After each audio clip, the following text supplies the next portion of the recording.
Diana Khan, and you are? Carol Davis. Nice to meet you. Can I call you Carol? Sure, yeah. Great. And Hi, you? my name Nice is to meet Sydney. you. Nice Pat. to Nice meet to meet you. you. Pat. Hi, Pat. Sydney. Carol, why Nice don't to you go meet ahead and you. take a seat right next to Sydney? And Pat, Sure. why don't you take a seat right to my left? Can't believe I'm doing this. Well, you're doing it for good reason.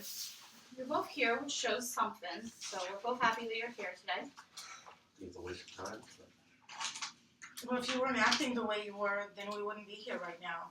It's all your fault and all of your little buddies at work. well, I don't know how to act, so. Well, yeah, exactly. You should learn. All right.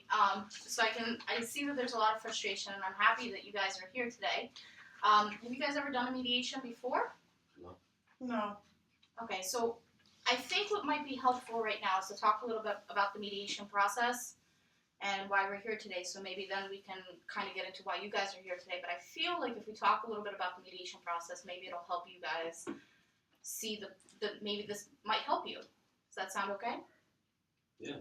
Okay. Let's go with it. Like I said, my name is Diana Khan. I'm actually a mediator, and this is my co-mediator, Sydney. I know you guys are here over I think it was, you guys both work at the post office, correct? Correct, yes. Great. Well, I work, she just shows up. Oh, please. All right, so I can already tell that there's some frustration. I'd love to be able to talk about it. No, there's no frustration. It's just he's a terrible man all around. He should never be able to be anybody's boss. I'm sorry, I can't. I'm just very No, very no upset problem. right now. I can't even talk. I can, This is what every day of my job looks like, because this is what he does to me, and then I can't get my words out. You know, it's because him and his stupid little buddies. absolutely. I do sense your frustration a lot. I know that you probably have some little bit to respond. I don't know what you keep saying. Frustration. It's not my frustration. It's coming from them. Okay, so let me rephrase that. I think that what I'm sensing is that we both have a lot to discuss today. You both have a lot. I've been doing this. I've been doing this for 10 years. Oh, I have enough 10 experience. years is a long time. I have Okay. a lot of good reputation. Well, just because- Like, can you please tell her, like, can we just, like, get on with this and, like, get it over with? And Well, I think what might help us is starting out with some ground rules a little bit before. We want to get into telling you about this process. We're she here needs to learn the rules. but I think if we set these rules together, it'll make sure that we have a more effective mediation process. So can you guys think of any ground rules that you'd be comfortable with? For example, a lot of parties like to say that they'll do the one at a time speaking rule, that we won't interrupt each other. Is that something you'd be interested in stating for this mediation? Is there a rule that where she just be quiet? I would say there's more of a rule towards respect. If we want to have a productive mediation today, I think we're going to have to establish some rules that we're all comfortable with and remain as respectful as possible. And I think what might help is, let me tell you a little bit about the mediation process first, so you can kind of understand what the goal here is. Now, I know you guys are here under court order to do the mediation, but the mediation itself is voluntary. So what that means is you have to be here, but you don't actually have to have an agreement by the time this is over today. Coming here enough just shows that, obviously you're going to try to work this out. If it doesn't work, that's fine. You are in control of the process. Does that make sense? Yes. So you being here is enough to fulfill your court duty.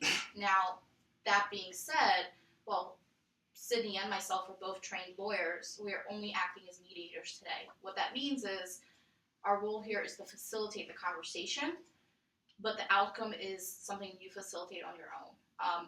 Without the offer of your own opinions, we're going to try to get there without an offer of our own legal opinions. We're not going to give you any legal advice. We're going to remain completely neutral.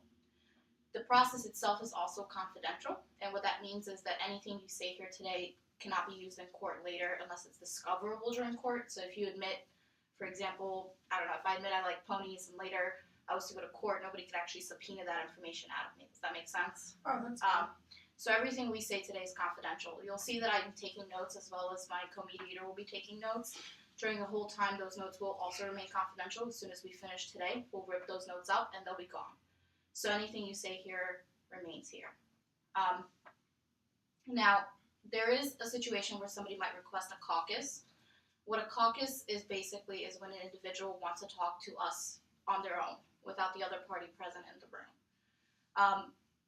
when you do that, anything you say to me in the room or Sydney in the room would remain confidential between the three of us without the other party there. Does that make sense? A caucus is not required. It's something that some people find is helpful if they want to talk out something that they have on their mind without the other party there. And if we do want a caucus, then once we're in the process later, we can agree together whether or not a caucus is necessary. Okay. So we talked a little bit about confidentiality in the caucus. The other We thing, should mention there are some instances that would not remain confidential in a mediation. So, for example, if there were to be any threats of violence or we were to find out about any criminal activity, that would not be able to remain confidential. So we are going to start out, I guess, just giving you a little bit of background about why you should agree to this mediation, why this is a better choice for you than going and continuing on in the EEO complaint process. As you know, that's a rather lengthy process. I know that you had mentioned earlier concerns about your reputation. Yes. So we... Lover. I would be concerned too. So basically the benefits of mediation for this, it's going to allow you to be in control of your outcomes. You're not going to have a judge. It's not going to be as public. So for your reputation, it's not going to be out there. There's not going to be documentations out on the record that anyone can pull up on the internet. This is something that is great for both parties. This isn't something you want someone to be able to Google and pull up on you. It doesn't help either if you have future employment opportunities for someone to find a complaint that you filed. It doesn't help for the employee or employer to be able to find their complaints filed against them. This also is a process that preserves relationships. We understand that you have been working at this post office for 10 years, and you've been working there for several years yourself. And from my understanding, neither of you are planning on leaving this job. So our goal here today is to preserve this working relationship between you and make sure that it's a better workplace in the future for both of you. Like I mentioned, it's more private, but we're hoping that we're going to come to an agreement that's more comfortable for both of you. And I probably don't have to mention this, but this process is much cheaper than any other form of going to trial. Allows you to have the most control and the most cost-effective outcome. Well, she can't afford it anyway because she wants off. She don't want to work. I work enough. all right, guys. So I think right now I'd like to suggest some ground rules if that's okay with you. So usually when we do a mediation, one of the ground rules is, in order for me and Sydney to help you guys and hear both sides and be able to see if we can come to a conclusion, is to hear both sides of the story. I realize that, in most situations there's one thing that happened, but there's also a lot that maybe you have to express that maybe he doesn't know. So my suggestion would be is if we can agree to a rule that we'll let both of you speak individually without interruption so we can hear both sides of the story, so then later we can facilitate an agreement or talk a little bit about the issues once we've heard both sides. Does that sound like a reasonable agreement that we can both agree on? Yes. What about you, Carol? Oh, yes. Perfect. And then the other one that I usually suggest in a mediation and have found very effective in the past is if we try to refrain the insults and kind of keep them outside of this room. And the reason I suggest that is because honestly, we only have an hour in this mediation, and in that hour, there's only so much we can talk about. And I realize that both of you are rather angry, but what I want to hear is why we're here. And What if the insults are true? if they're true, obviously, if you want to express something, that's fine. But what I would like to see is that there's no actual insults between the two of you. So if one of you is giving your side, such as you, Carol, I would hate for, Pat here to start talking in the middle and insult you. So if we have that ground rule and you both can agree to it, I think it might be a little bit more productive for both of us. I don't have a problem with that. I think he would be the one to have a problem with it because he has But no she's the one social, that keeps interrupting. social I'm sitting here manners. quietly. Okay, Pat, it sounds like to me that Carol is willing to agree to that ground rule. Is that something you would agree to as well? Yes. Okay. And how about, let's propose this. So while we understand that it is an emotional process, that there are going to be times when somebody's going to say something that's going to spark something in your mind that you immediately want to respond to. So we're going to give you blank pieces of paper for you to jot down your notes and your ideas of anything that you think of, and that's just kind of a way so that you can remind yourself if something was really important that you wanted to touch on when it is your time to speak. All right. So far we've told you a little bit about the mediation process. Do you have any questions or concerns about the process or any of me or Sydney's roles here today? Yeah, who's taking care of your kid today while you're here? Sorry? Who's taking care of your kid today while you're here? I had to get a babysitter. So, does anybody do you guys have any questions about the mediation process, though? No. All right. And Actually, I do have a question. sure. Would our coworkers know that we're here? So everything here is confidential. So nobody would know that you're here or you're speaking regarding this issue unless you both agree to inform them or talk about to somebody else. Well, I'm just very concerned because him and his buddies, they talk about everything and they make fun of me all the time. So if you could tell him that he can't really talk about it, that would be helpful. And I think that brings us to a point that we didn't really cover. So anything that you guys agree on today is confidential, but it's also a legally binding agreement. So that means that the court is backing it up. So if there is concerns about confidentiality, it's sealed, just as if you were to go to trial and a judge were to issue an order. So that means it has that seriousness that you're looking for in terms of confidentiality. So I would say feel free to express yourself throughout this process, remaining respectful and following the ground rules that we've established. So at this point, would you guys both like to try to move forward with this mediation? Yeah. Okay. Do it. Yes. So who would like to start? I want to hear one side of the story, and then obviously the other person will get to talk. Does anybody have a preference of who'd like to Well, I tell think us? there's only one side, right? Well, I think that you both have a side, and I'm very interested to hear both. I think that we can both agree that certain situations led us here today, but I'd like to hear from you individually. Is there anybody in particular that would like to start? I'll start. Is that okay with you, Carol? Yeah, I'm looking forward to the entertainment of this. Pat, why don't you tell us what brings you here today? Well, she has a complaint against me that I'm being, sexist. And she was asking for days off when I couldn't give it to her. We have another person on our team who his wife or girlfriend is being deployed to Iraq, and he wanted to propose to her. So she, not being the team player, is going to jeopardize his proposal. So I'd rather give it to him than her, and she can always get a babysitter like she has done in the past. So, from what I hear from you, it seems that this issue stemmed from trying to rearrange the work schedule. And I'm going to cut you off right there, and not because anything you said is not worth talking about or exploring more, but I'd like to give Carol a chance to give her side of the story, and then we're going to go back to both of what you said. So, Carol, what brings you here today? What do you think led us to the situation? So what he said about being sexist, it's not just about being sexist. It's a whole bunch of things that they do, all the men do over there, it's just not a professional environment. The things that they do, the sexist jokes, the farting, all of these, instances, that's just not how a boss should act around his employees. It's just not creating a professional environment. I don't want to be friends with them. I don't want a close relationship. I just want a professional relationship. Where I can feel comfortable going into work and not knowing that they're making fun of me or talking about me all the time. I just feel like they're talking about me all the time. And the other thing, the Christmas Eve thing, I'm from a different country, so Christmas Eve is a very important holiday. It's actually, for us, it's more important than the actual Christmas Day. So it is a religious holiday, and I prefer to be there with my family. But, if it was fair, if the way that he came up with me working was fair, then I would probably be okay with it. But he didn't ask anybody else. He didn't do any other kind of, I guess, fair. He just came up to me and he said, "You're gonna work." But how come none of the other people have to work? How come he didn't do like a coin toss or something to come up with a fair way of figuring out who's going to work? And also, there's other people there it would be more fitting for them to work. Like the other, one of the other employees, he doesn't have any kids. And also, he's a guy. On Christmas Eve, I'll have to be delivering packages very late at night. I'm a woman. I've never delivered packages before. And I'm just genuinely scared. And I wanted to express this to him, but he just said, "No, you're working and that's it." And he didn't even want to hear my concerns in the situation.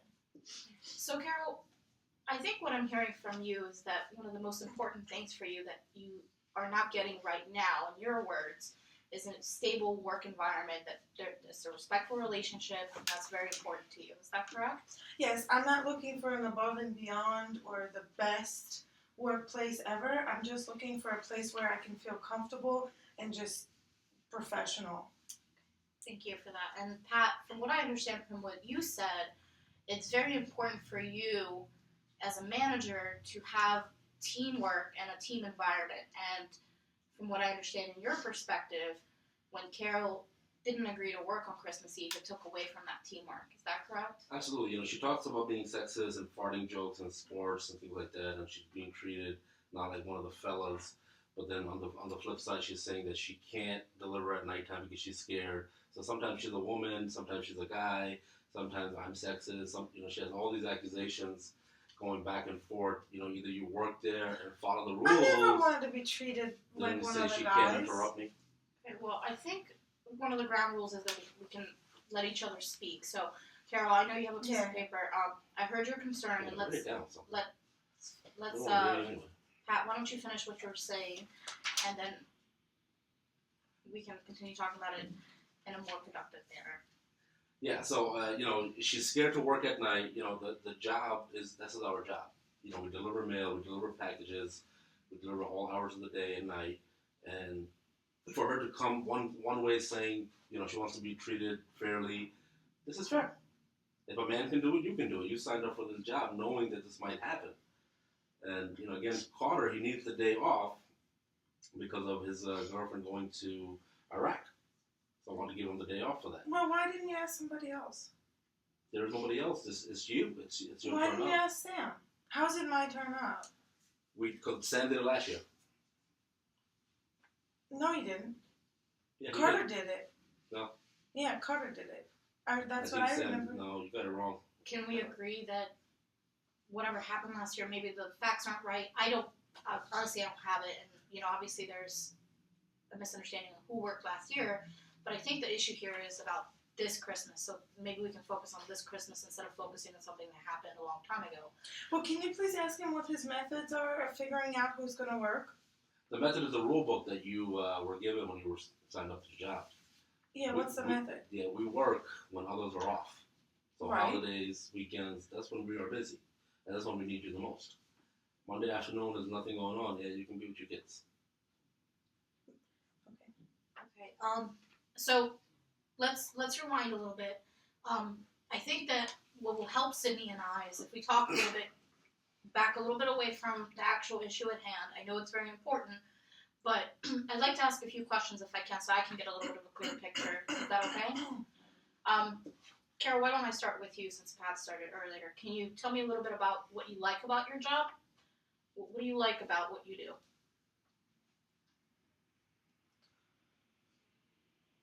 Working at it pays well. Okay. It's a government job. You're supposed to have holidays off, but he decided that we should be open on Christmas Eve when every other government office is closed.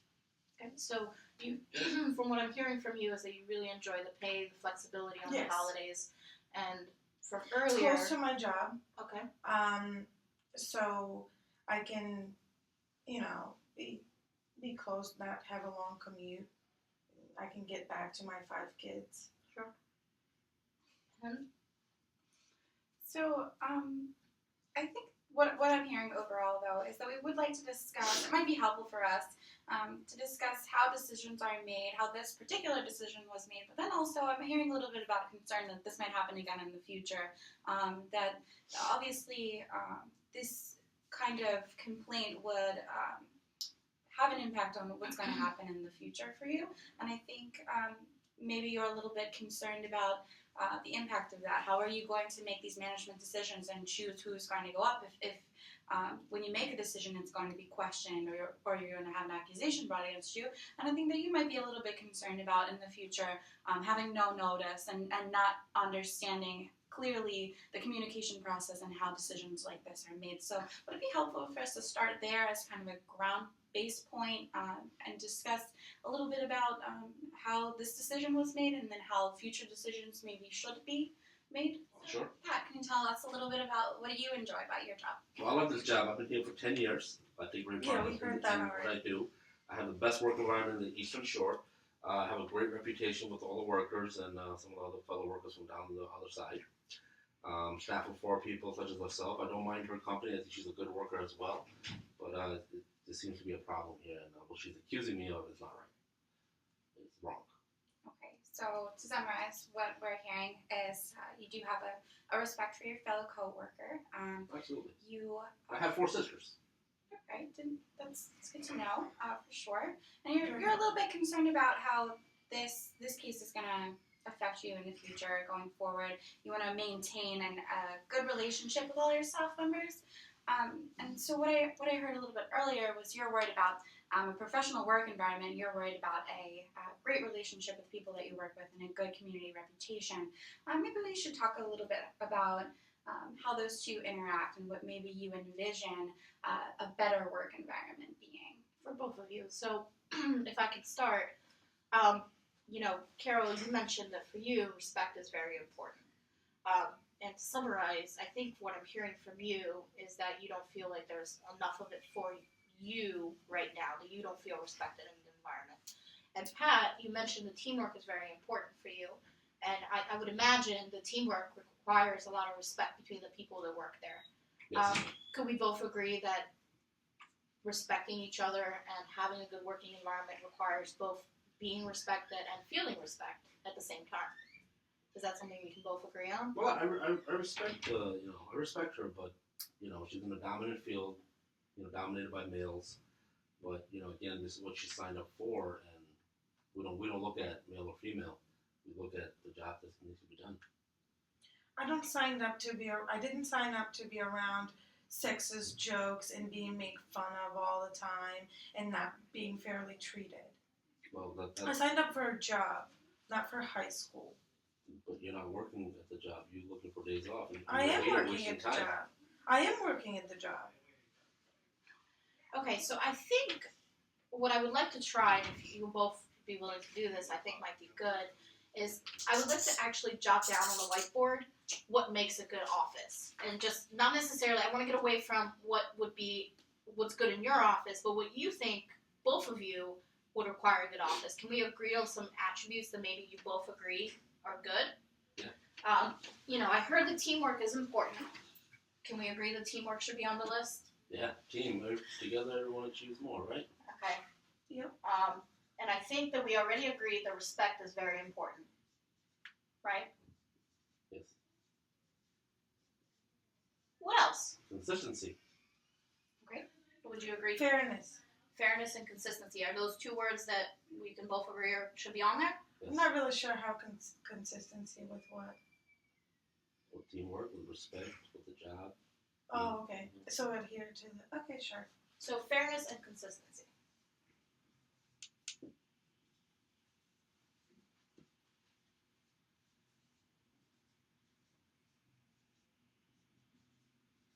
And I'm going to leave those on there for a little bit because I want to go back to them and we're going to talk a little bit about them. From what I hear, do you think, Carol, that there's teamwork is a priority in your office? Do you feel like it's prevalent in the office? For the most part, yeah. Okay. And They do, yeah. And do you think that maybe since Pat is the supervisor, perhaps he actually adds to that? Do you think he adds to the teamwork environment, or do you think he hinders it?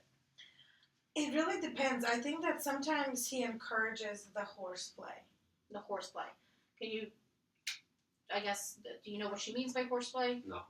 Can you give us an example? The horseplay is all the joking and the burping and farting. When he's not there, they don't do it on their own. When he comes around, he leads them to do it.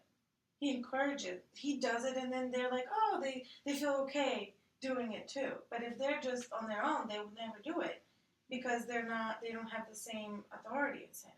So what I'm hearing you saying is that he has a lot of weight in this office, that people look to him and as an authority figure, as a role model.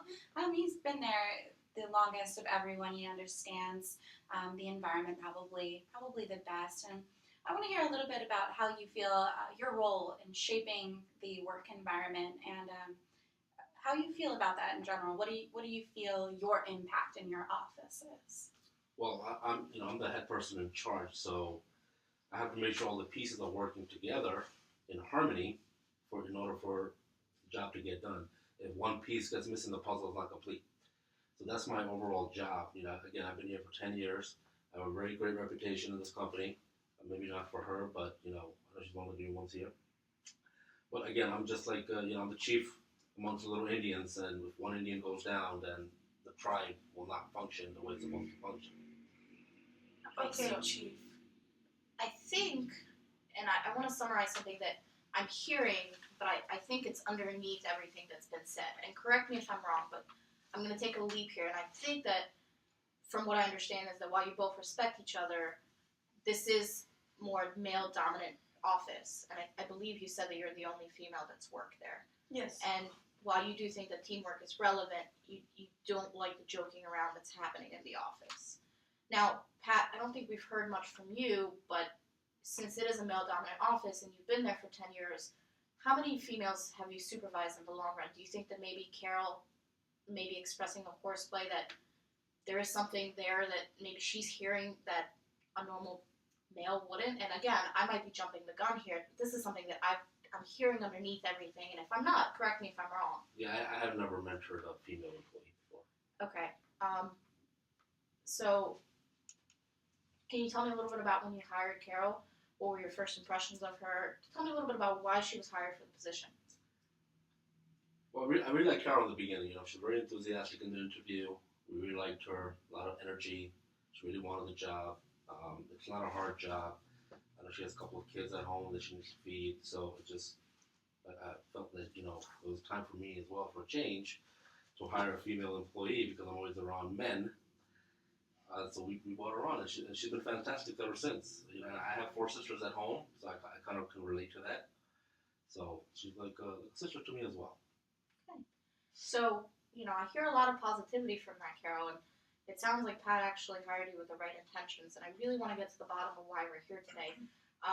Do you remember when you met Pat? What was your initial influences? I know now, obviously, the horseplay that's going on in the office is something that's frustrating to you, and the Christmas Eve situation is really frustrating. But can you tell me a little bit about when you guys first met? What were your reactions? How did you like Pat as a manager in general, if we were to take those 2 things away? Well, I really wanted the job. I needed a job for obvious reasons, which I'm not going to restate. But he was nice. He was okay, but you can't tell from the initial interview what he's going to be like. But soon after that, I saw that he might be a little shaky. What do you mean by shaky? If you can. Just not very much. Doesn't act like a professional employer. Okay. Pat, we've heard from Carol that she thinks that, for the most part, you're a great leader. He's just, can I? Yeah, absolutely. He's just so cold. Okay. Just cold. I know she don't like him, yeah. And can I ask you a little bit about how you treat one another, how you talk with one another at work, in the work environment? And you just described something as cold, but is it rude? Is it crossing boundaries? I mean, talk to me a little bit more about what cold means to you, and maybe contrast that to what you would prefer, how you would prefer to be Because talked we with. don't talk about Barbie dolls and womanly cooking things and things like that. That's why that's a problem for her. She doesn't follow sports or anything like that, so it bothers her that she's not involved in the conversation. Follow sports. I think it would be fair to hear from her perspective. Maybe there's something that we all don't know about what she envisions. We can't assume to know anything about what each other are feeling, so just let us know a little bit about, describe a little bit more about what cold means to you, and contrast it to the ideal communication at work. He's just not approachable. I don't feel comfortable showing up to him and asking him for anything. He's just not approachable, and he's just very, he's just, I don't know how to explain it. Just cold. You mentioned approachable. Pat, do you think that in general you're approachable? Absolutely. 10 years. I have great respect in this environment. Everybody knows me. Everybody can come up to me. I'm sorry, but just because he's been there for 7 years and nobody has 10. 10, sorry. 10. There for 10 years and nobody's actually came forward to complain about it doesn't mean that nothing happened. So let's talk about a little bit of a specific hypothetical example. If one of your other employees were to come to you, let's use Sam as an example. Came to me. Yes, Okay. and he were to ask you for the day off. What would that conversation sound like as opposed to a conversation with Carol?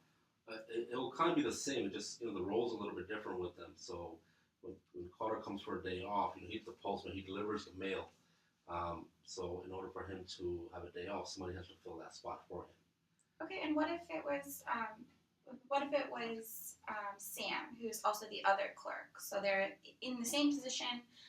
They're one asks for the day off versus the other. What is that communication process like? What is The it? communication will be similar, but the roles are different. Sam has to, sort the mail out, just like Carol here. So if she's not there, if she's sick or needs a day off, it'll just be more work for Carol.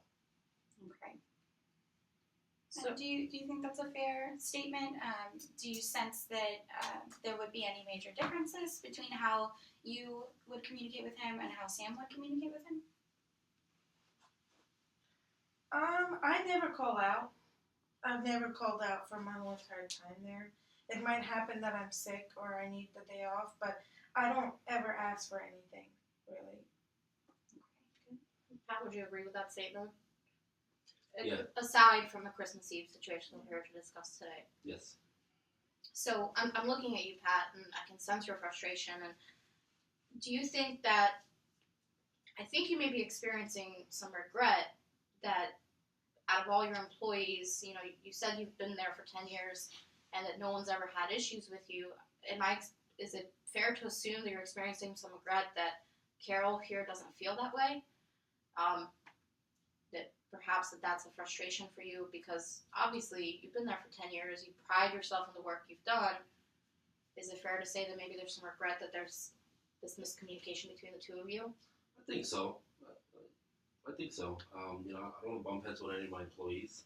Again, we try to come together and work and get the job done. Ultimately, that's what we're here for. So I don't want to bump heads with anybody. Again, I don't know why I'm here. And I do kind of regret calling her, little lady and stuff like that. So I apologize about that, but I still stand by giving Carter the day off. Okay. So, I think the fact that we're here and we're talking about this is great. Pat, you've admitted to the fact that you shouldn't have called Carol any names at the time that she requested off. Carol, Pat's apologized to you. Do you think that helps a little? Does that make it any better? Not necessarily the whole frustration. Obviously, there's a lot of things we're talking about here, but at least the comment that he made to you, do you think that if that comment wasn't made and didn't exist, that perhaps the whole situation would have been different? It's not even so much about the little lady part. It's more about we can arrange for you to be at home for good. Right. What does that mean? If you can't do the job, we told you in the interview process, if there's something that's going to hold you back from doing the job, then It's just one day. How can I not do the job for one day? It's our biggest day. That's our day. That's the day we work. There are no other days. No other days in the year. No other days in the year. We just come. We pretend to work those days. But Christmas Eve is the day we work. That's what we get paid for. That's what we deliver. I'm pretty sure that all other offices are closed. It's just in that area, in your office, you decide to keep it open because you want to get a ginormous bonus. Sure. This sounds like something that's definitely worth talking a little bit more about if you would agree. What does Christmas Eve work entail and how is that different from every other day? And we've talked a little bit about the religious significance of Christmas, but we haven't really talked about what does it mean for you and your job and what you do, how you serve your community. So I'd like to talk a little bit about that if you're okay with that. Christmas Eve is a big time for people sending out gifts, packages, cards, things of that nature. Somebody's sending, and you got other people just sending stuff just to send it. So that's the day we come in. That's the day they need us the most. There's no other holiday like it that you exchange gifts, so that's why. since you feel a strong commitment to your community in that sense. Absolutely. It's not just about the work for you. Is Absolutely. that a fair statement? Yeah, we're like Santa Claus. Okay. Thank you. Corny award of the day.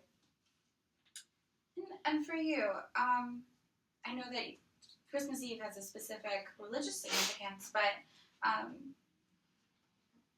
what would it mean for you to have to work on Christmas Eve? Oh, it would be the end of the world for me. That's the only holiday I really care about. I cook with the kids. I have dinner with the kids. Then I have them open their gifts at 12. I spend the evening with them. So they would have to spend it with a babysitter. I'm a single mom, so how bad would that be? You mentioned that you have children on your own. Would you leave them with a babysitter on the holiday that they've been waiting for the whole entire year? Well, I'm not sure because, again, putting myself in a situation that I've never been in, it's very difficult for me. But I guess my reflection on that statement in general would be to ask you, are there any other holidays that perhaps somebody else in the office would value more than Christmas Eve that you would enjoy Yes, to work? absolutely. Okay. Yeah, I'm open to that. Just not Easter, 4th of July, Thanksgiving, Labor Day, and Memorial Day. All the other holidays I'm open to working. So if it was... So President's Day. Yes, that would be one. That's a good example. Who's your favorite president? You don't know him. Okay. So You don't know any history. Because you're foreign. I do know history because 10 years I'm doing this. 10 years? 10 years. They don't teach you history in the office. I know You're I foreign. know the history How of do the you know postal. U.S. history? You're foreign. It's not about U.S. history, it's post office history that I know for 10 years. That has nothing to do with the And I need presidents. you to work that day. No. Okay. I'm saying no. So I would be open to working at a different holiday. Just not Christmas Eve. That's my most important one. It's really hard for me to give that up. It's not just because it's a holiday, it's the meaning of it to me. okay, and let's talk about that for a second. So, Pat, what is it about? I guess this decision-making process for this specific holiday. I know that you had said earlier that she was up, that you felt it was her time being the newest person. There was a little bit of question as to whether Pat or Sam or Carter had done it before. Let's just talk a little bit about why you make that decision-making process. Is it on a rotating basis? How do you decide, especially for holidays, do they have the ability to submit preferences to you in advance? What does that process look like? Well, like I said before, Sam did it last year. So this time around, we had Carol do it. Or we want Carol to do it. Going forward, I guess, we can have like a team meeting or something and kind of figure out our differences and see, which schedule works best for everybody. Maybe if she wants off, somebody else can have another day off that she can work, or things like that. We're gonna have to play with the days and the numbers and see if we can rotate it. And then another day that you can work with. Yeah, my thing is that Christmas is a big thing for kids, and I have them. Sam doesn't have them, and also, correct me if I'm wrong, but he's Jewish, so I don't think that he actually celebrates said holiday. So if it would be more, if it would mean, I don't know if I'm right, but if it would mean, if this day for him would be just like another regular day off with no meaning, then I would be willing to work on days when it would be a holiday for him and it would be more meaningful for him. Because just because it's a national holiday doesn't mean that it's personally meaningful to you. Okay, I guess that makes sense. We can talk to Sam. Let's see if he's willing to switch with you. That would be nice. Okay, so I think the fact that we've agreed to at least one aspect of the issues you came in here with today speaks volumes to where we need to be in order for this mediation to be effective. I think in the beginning we also talked a little bit, and correct me if I'm wrong, I think you had said that you want to feel more respected and that there was better communication. And Pat, I believe you just said that you'd be willing to have a team meeting Sure. to discuss situations. Is that something you both think that maybe implementing a team meeting in your office, do you think that that would help with the issue towards respect? Do you think that that would help you? Yeah, if like I said before, the others follow him and what he does. So if he promotes a professional environment, they would all do it. They would all likely follow. I'm not saying that I want to work in an environment that's super strict or super, I don't know, formal or anything like that, because nobody likes that. You should be able to talk and make jokes and what have you, but it's just as long as they're appropriate. But that's my thing. And so maybe we're having a little bit of a difference on what we feel appropriate is for the workplace, and it might be worth talking a little bit more about it from your perspectives, because I think we can all agree that in professionalism at work there are different perceptions of how we should behave at work, at home, and when we're out.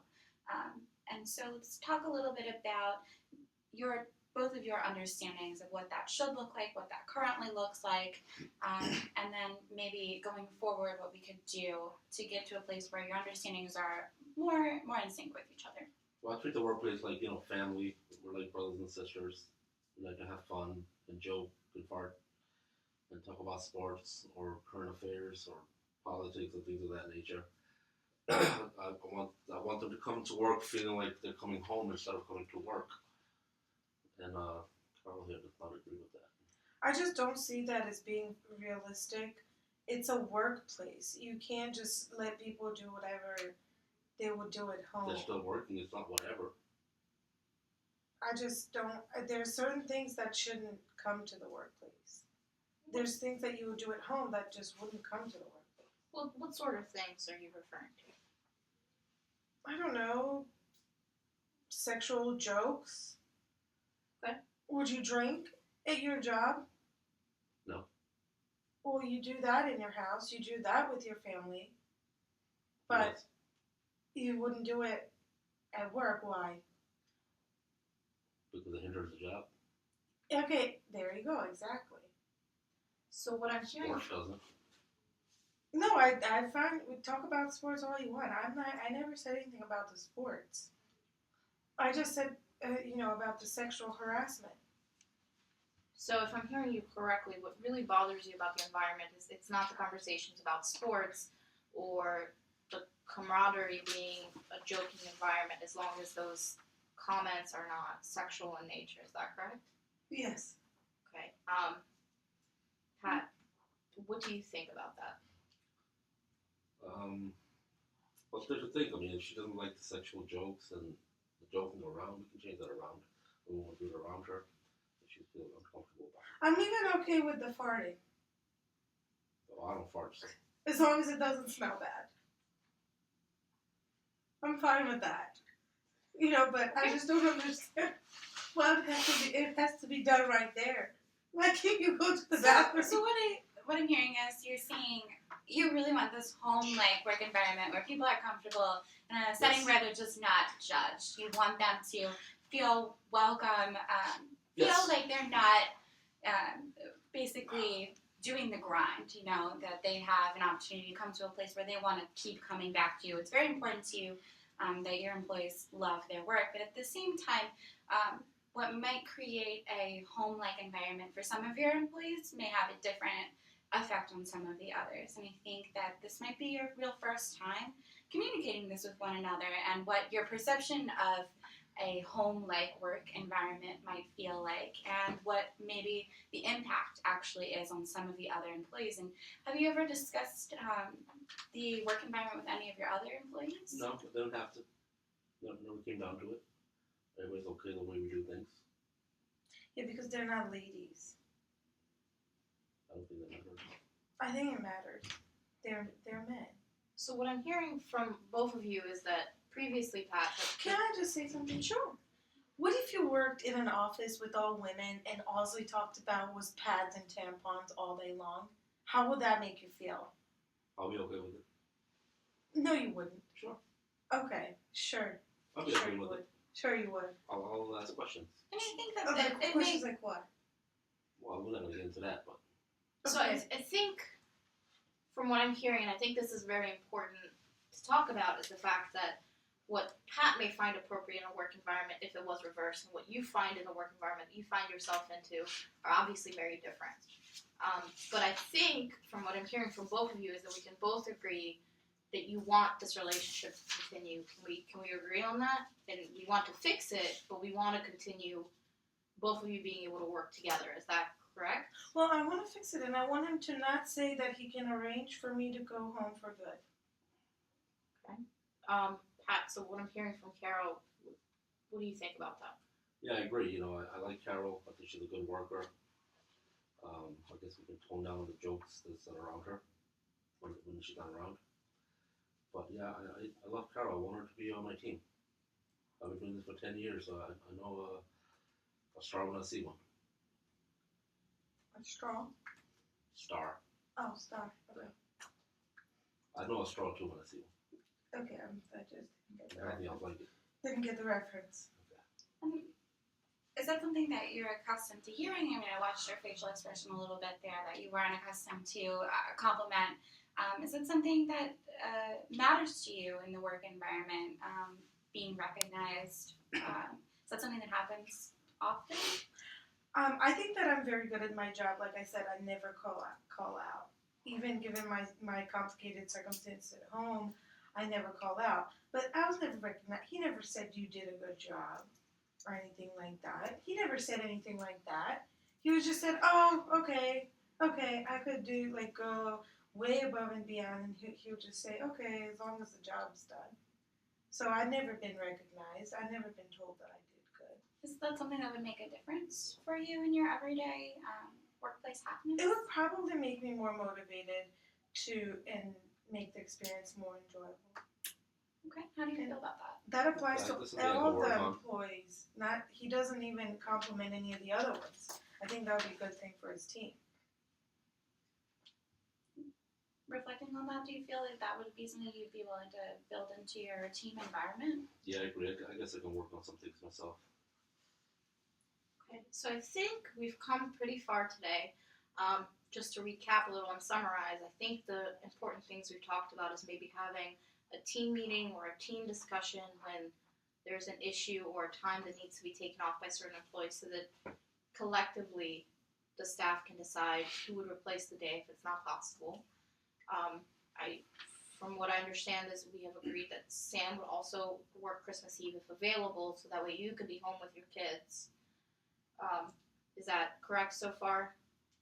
And I think the issue that we talked about, which I think earlier you said the word horseplay, referring to the jokes and the sexual situation of the jokes and how they're used in the office, and I think that we've agreed to cut that down and reflect that in as well as in a training.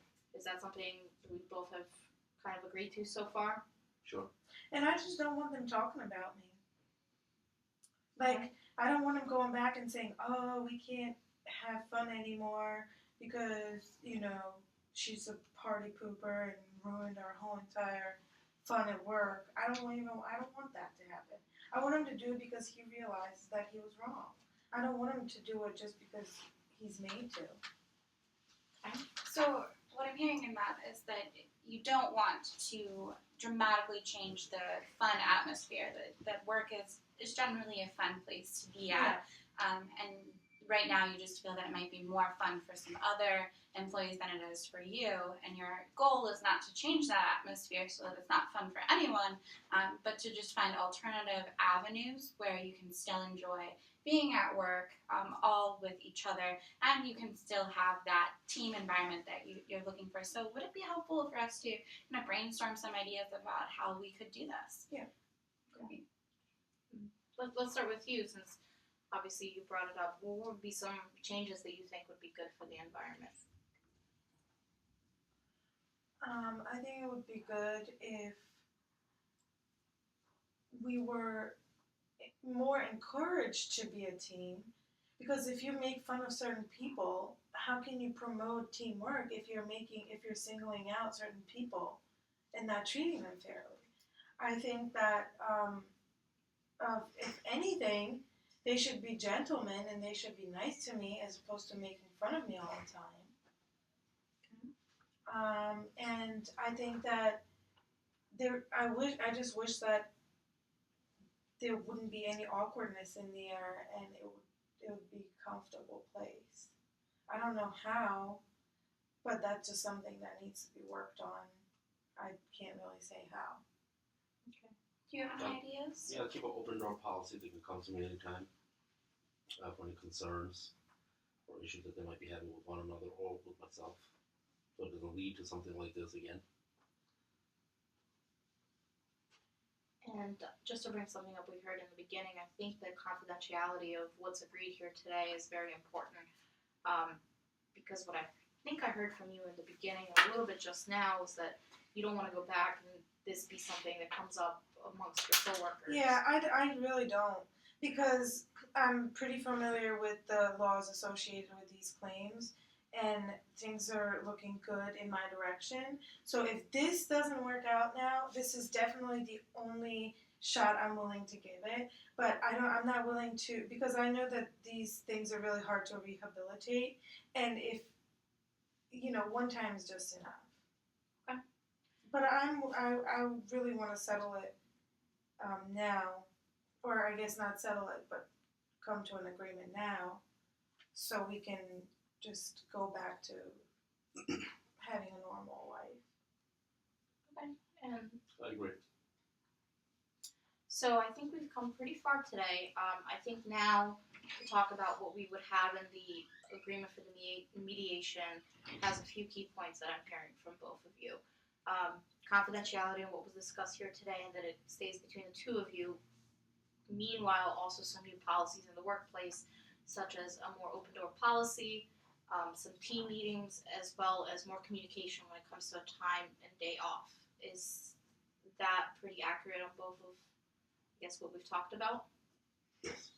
All right, and I think another vital situation which we discussed is to go back and see if it's possible for anybody else to work Christmas Eve so that you could take off and maybe you could work another holiday. Is that accurate? Yes. Okay. And I think that it might be helpful for you to, as you express some of your concerns, bring this forward to, if another dispute were to arise, if this mediation didn't have the result that you were hoping that it would, that you guys would agree to come back to mediation again, and so that it doesn't have to persist and end up in a court case somewhere. I get the feeling that this is probably the last place you wanted it to end up, while you do understand the legal consequences, or you said you're familiar with the process, that you would really like to resolve this. And I heard that from both of you, that this is a format I think that is healthy. This might be one of the first times that you're really communicating more in depth with one another. And so I'd suggest that any future conflicts that arise, I think this might be a good avenue for that, if you're willing to agree to that, should you go back to work and find that another dispute does arise after initiating said open door policy and some other recognition techniques. Yep. Okay. I'd like to thank you both for being here today. We're going to go ahead and draft this agreement up for you guys, and it's going to go through the court where we're going to have to let them know the settlement has been reached. And then obviously before we walk out here today, I'm going to have you guys sign something that basically reflects what we talked about today. Now, I think we should take a break. When we come back, we can have that signed while Sydney and I work on something that we can have drafted for you, and we'll go over it together. Cool. That's good. Yeah, I'm Thank happy. you. Okay. Thank you. Looking forward to See you on this Monday. new agency See you on Monday. relationship.